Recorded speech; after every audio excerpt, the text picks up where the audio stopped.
MV. Govindan CPM സംസ്ഥാന secretary മാധ്യമങ്ങളെ കാണുന്നു തത്സമയം.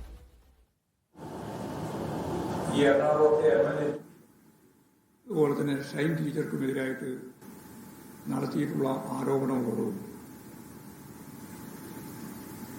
കേരളത്തിലെ വലതുപക്ഷ ശക്തികൾ സ്ത്രീകൾക്കെതിരായി നടത്തിക്കൊണ്ടിരിക്കുന്ന പ്രചരണങ്ങൾ ആധുനിക സമൂഹത്തിന് ഒട്ടും യോജിക്കുന്ന ഒന്നല്ല. കഴിഞ്ഞ ലോക്സഭാ തെരഞ്ഞെടുപ്പിന്റെ ഘട്ടത്തിൽ ശൈലജ ടീച്ചർക്കെതിരായിട്ടും വീണ ജോർജ് മന്ത്രിക്കെതിരായിട്ടും തിരുവനന്തപുരം മേയർക്കെതിരായിട്ടുമെല്ലാം ഈ സൈബർ ആക്രമണം ശക്തിയായിട്ട് മുമ്പും നടന്നിട്ടുണ്ട്. സൈബർ ഇടങ്ങളെ രാഷ്ട്രീയ പ്രചരണത്തിന്റെ ഭാഗമായിട്ട് രാഷ്ട്രീയ പാർട്ടികൾ ഉപയോഗിക്കുന്നതിൽ തെറ്റില്ല. അത് ആശയപരമായ അഭിപ്രായങ്ങൾ അവതരിപ്പിക്കുന്നതിന് ഉപയോഗിക്കുകയും ചെയ്യാം. എന്നാൽ അത്തരം രീതികളെല്ലാം ഉപേക്ഷിച്ച് സ്ത്രീകളെ തേജോവധം ചെയ്യാൻ നടത്തുന്ന ഇത്തരം പരിശ്രമങ്ങൾക്കെതിരായി ശക്തിയായ നിലപാടുകൾ സ്വീകരിച്ച് നിയമ പോരാട്ടം വരെ നടത്തേണ്ടതായി ഷൈൻ ടീച്ചർ അത് കൃത്യമായിട്ട് പറഞ്ഞു വെച്ചിരിക്കുകയാണ്. ഇത് സംബന്ധിച്ച് ആക്ഷേപങ്ങൾക്ക് വിധേയയായ ടീച്ചർ തന്നെ നിയമപരമായ നിലപാട് സ്വീകരിച്ച് മുന്നോട്ടേക്ക് പോകും എന്ന് ഇപ്പോൾ പ്രഖ്യാപിച്ചു കഴിഞ്ഞിട്ടുണ്ട്. ഇത്തരം തെറ്റായ രീതികൾക്കെതിരെ ശക്തിയായ നിലപാട് കേരളത്തിലെ ജനങ്ങൾക്ക്, ജനാധിപത്യ ശക്തികൾക്ക് സ്വീകരിക്കാൻ കഴിയേണ്ടതുണ്ട് എന്നാണ് ചൂണ്ടിക്കാണിക്കുന്നത്. 4 MLA-മാരെയും സംശയത്തിന്റെ നിഴലിൽ നിർത്താൻ ശ്രമിച്ച ചില വിഭാഗങ്ങളുണ്ട്.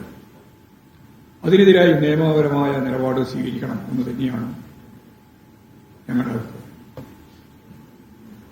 തെറ്റായ ഒന്നിനെയും അംഗീകരിച്ചു കൊടുക്കുന്ന നില സ്വീകരിക്കാൻ പറ്റില്ല. അതിനെല്ലാം തുറന്ന് എതിർത്തുകൊണ്ട് നിലപാട് സ്വീകരിച്ച് മുമ്പോട്ടേക്ക് പോകണം എന്നതാണ് പൊതുവായിട്ട് പറയുന്നത്.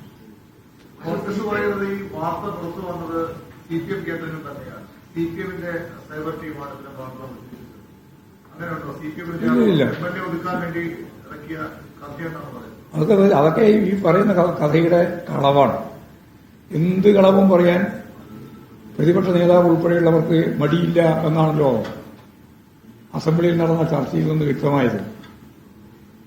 ഗവൺമെന്റിന് അനുകൂലമായി പൊതുവിതരണ സംവിധാനത്തിന്റെ ഭാഗമായിട്ടുള്ള സപ്ലൈകോയുടെ ശാഖ ഉദ്ഘാടനം ചെയ്യുന്ന സന്ദർഭത്തിൽ ചൂണ്ടിക്കാണിച്ച കാര്യം ഞാനങ്ങനെ പറഞ്ഞിട്ടേയില്ല എന്ന് പ്രതിപക്ഷ നേതാവ് പറഞ്ഞപ്പോൾ മന്ത്രി തന്നെ പറഞ്ഞു, ദാ അങ്ങോട്ട് അയച്ചു തരാം. അവിടെ പ്രസംഗിച്ചത് അതേപോലെ തന്നെ അയച്ചു കൊടുത്തു. ലോകം മുഴുവൻ കണ്ടു. എന്ത് കളവും പറയാൻ യാതൊരു മടിയില്ലാതെ പ്രതിപക്ഷ നേതാവ് ഉൾപ്പെടെയുള്ളവർ ഇത്തരത്തിലുള്ള കളവ് പ്രചരിപ്പിക്കും എന്നുള്ള കാര്യത്തിൽ യാതൊരു സംശയവുമില്ല. പ്രതിപക്ഷ നേതാവ് പറഞ്ഞത് എന്തിനാണ് എന്റെ രംഗത്തേക്ക് കയറുന്നത്? CPM-ന്റെ ആഭ്യന്തര പ്രശ്നമാണ്.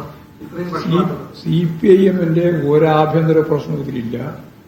VD സതീശൻ ഉൾപ്പെടെയുള്ള പ്രതിപക്ഷ നേതൃനിരയിലുള്ളവർ ആസൂത്രിതമായി ചെയ്തുകൊണ്ടിരിക്കുന്ന ഇത്തരം ചെയ്തികളെ തുറന്നെതിർക്കപ്പെടുന്നു എന്ന് വരുമ്പോഴാണ് ഇത്തരം തടി തപ്പുന്നതിന് വേണ്ടിയുള്ള നിലപാടുകൾ സ്വീകരിക്കുന്നത്. നിങ്ങളിതെല്ലാം പറഞ്ഞിട്ട് നിങ്ങൾക്ക് എന്താ മനസ്സിലായത് എന്ന് എന്താണോ അത് എഴുതിയാൽ മതി. ഞാൻ പറയാണ്ട് തന്നെ വ്യക്തമാകുന്നതാണല്ലോ. അതല്ല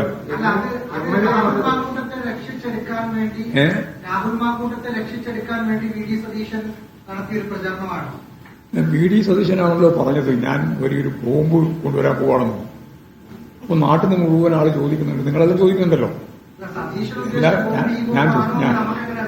ഞാൻ പറഞ്ഞു കേൾക്കട്ടെ.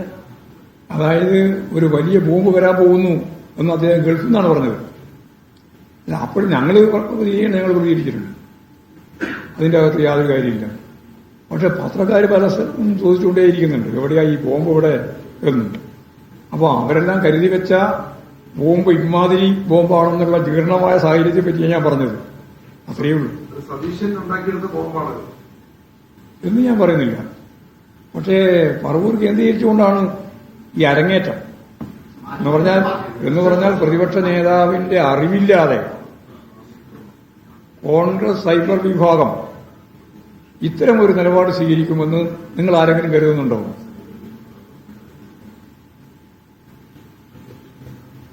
നിയമ നടപടികൾ വരുമ്പോൾ അവർ രണ്ടുപേരും കോടതിയിൽ തിരിച്ചറിയണമെന്നതിന്റെ പരാതികളുണ്ട്. നമ്മൾ CPM എന്ന നിലയിൽ CPM എന്ന നിലയിൽ പരാതി കൊടുക്കേണ്ട കാര്യമില്ല. അവരെന്നെ പരാതി കൊടുക്കട്ടെ. നിയമപരമായിട്ട് സൈബർ ഇടങ്ങളിൽ പോരാടാനുള്ള നല്ല ശേഷിയുള്ള ഒരാൾ തന്നെയാണ് ഷൈനി. പോരാട്ടം നടത്തും. അതേപോലെ ഈ ആഗോള IFSL നാളെ നടക്കുന്നത്. ഈ കേരള പൊളിറ്റിക്സ് ഈ എറണാകുളത്തെ സംഭവം കേരള പൊളിറ്റിക്സ് ഇങ്ങനെ പരസ്പരം സ്ത്രീ വിഷയത്തിലൊക്കെ പരസ്പരം പോരടിച്ച് ഇല്ല, പരസ്പരം പോരടിക്കുന്നില്ലല്ലോ. ഏകപക്ഷീയമായ പോരാട്ടല്ലേ. അതായത് കോൺഗ്രസിന്റെ സൈബർ KJ ഷൈനെതിരെ ഉയർന്ന ആരോപണങ്ങളിലാണ് CPM സംസ്ഥാന സെക്രട്ടറി MV ഗോവിന്ദന്റെ പ്രതികരണം.